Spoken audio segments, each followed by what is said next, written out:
Corona టైంలో break down అయిపోయింది వ్యవస్థ అన్నటువంటి కారణంగా అనేక దేశాల్లో ఎన్నికలు వాయిదా వేసే ప్రయత్నం చేసినా, ఆయా దేశాల యొక్క ప్రజాస్వామ్య వ్యవస్థలు లేదు కొనసాగాలనే నడిచినాయి.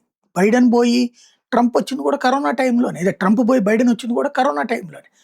కాబట్టి ఈ కరోనా అనే మహమ్మారి కారణాన్ని అడ్డుపెట్టి అప్పట్లో ఎన్నికలు ఆపలేదు. కానీ ఇప్పుడు బ్రిటన్ ప్రధానమంత్రి కీర్ స్టార్మర్ మాత్రం అక్కడేదో పాండమిక్ లాంటి సిట్యుయేషన్ ఉందని, అమెరికాలో ఉన్నటువంటి ఏదో పాండమిక్ సిట్యుయేషన్ ఎక్కడికొచ్చింది అన్నటువంటి ప్రచారం తెర మీదకి తీసుకొచ్చి, ఎన్నికలు ఆపే ప్రయత్నం చేస్తున్నాడు.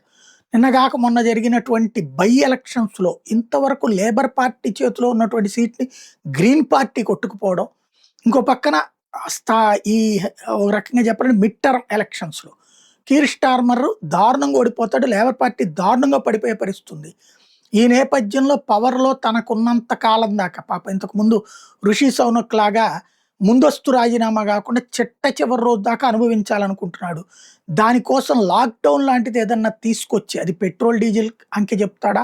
లేపోతే ఇంకోటి చెప్తాడో తెలీదు గానీ లాక్‌డౌన్ లాంటిది తెచ్చి ఎన్నికలు వాయిదా వేయడానికి ప్రయత్నిస్తున్నాడన్నటువంటిది అక్కడి వాళ్ళు ఆగ్రహం వ్యక్తం చేస్తున్నారు.